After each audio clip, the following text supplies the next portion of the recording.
For that, now our next guests wrote their album at a very happy time in their lives when their beloved Leicester City just won the Premier League. It worked because Kasabian are now #1 in the UK album chart. We're going to speak to Serge and Tom in a moment, but first let's just take a listen to their new single.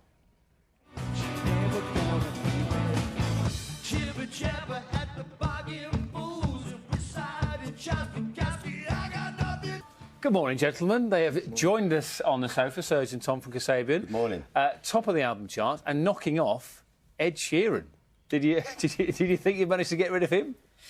Not in that way. No, yeah. It went close. It went quite close. Yeah. It's nice because it's 5 in a row, so there's not many that have done that, so it feels good. 5 #1s in a row. Yeah. We're up there with the greats. We're up there with ABBA. The greats. Yeah. What more can you ever want in life? Yeah, exactly, research.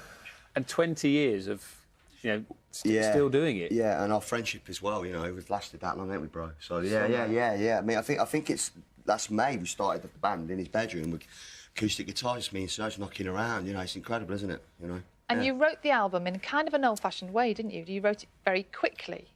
Yeah. I sort of gave myself 6 weeks, and I could only use the guitar and a piano. So is that just to test yourself, see if you could do it, really? Because it's like 6 albums, you have to find different ways of wanting to sort of make an album, So, and the last one was very experimental. It took about a year, so I thought I don't want to do that again. So it was just like, it's a nice little experiment. See if I could do it. So you won't do this again? You won't do Probably it? not. You won't have a 6-week experience? No, I think 2 years in Jamaica's done the next. Oh, yeah. Okay. Yeah. That'd be fun, wouldn't it? Yes. That sounds like a much better way. It's well better. I mean, well. I don't know what I was thinking. 6 weeks in Leicester. No. So, now, what were you doing during that 6 weeks? Because Serge was sort of locked Just away. waiting for the call. Right. Honestly. I've done it. No, honestly, I was just, pottering around doing what I was doing, probably feeding the ducks. But I got a phone call from Serge and he said, hey, bro, I've got the album. And I went, really? Come on, you had a laugh. And he went, no, I've finished the album. I went, come on. He said, no, I've really done it. I said, oh, wow. And then he just drove over and showed me, so yeah. So you didn't know he was I doing had this? no idea what was going on, No, so was that's the beauty of it, yeah. I was feeding ducks and he's writing a record, so you know what I mean? So you go from feeding ducks to the #1 album and to some fairly significant festivals this year too. Yes. Where are you playing? Oh, God, Reading and Leeds. Where else? The Connect Festival in Glasgow, God, I can't remember. The huge gigs.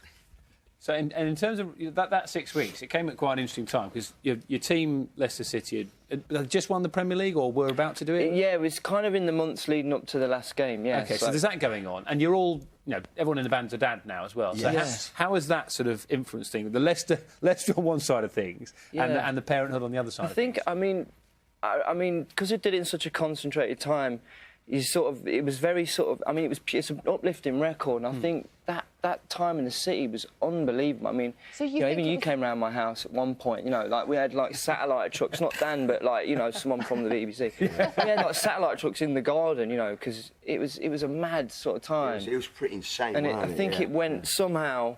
Well, there's no specific song about it, but it did go into the feeling of the record, without a doubt. Yeah. Which of the songs then? Obviously, there's no specific song about it, but is there something quite anthemic, quite happy? The whole thing is really... But there's a song called Come Back Kid, so, I mean, if there was going to be one, that would be it. Now, if you were writing it this year... Oh, God. Well, it would be different. Being acoustic, depressing record.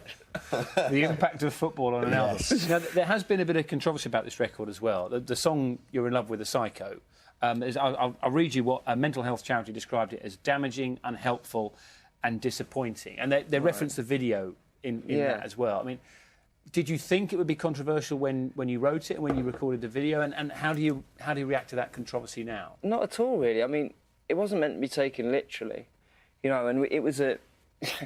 it was a music video. We weren't making a documentary. It was based on One Flew Over the Cuckoo's Nest, and there's Groucho Marx duck. That's what you see in the video, isn't it? It's in the video, yeah. So, I mean, it wasn't our intention in any way, so...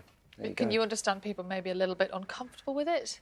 Of course, but it's it's art, it's a video, it's a music video. Well, let's just have a look at some of your art, shall we? Let's take a look at a music video from the new album. And this was actually all filmed in one take, apparently. Yes. This wasn't. Let's watch. Oh. This one. Oh, right.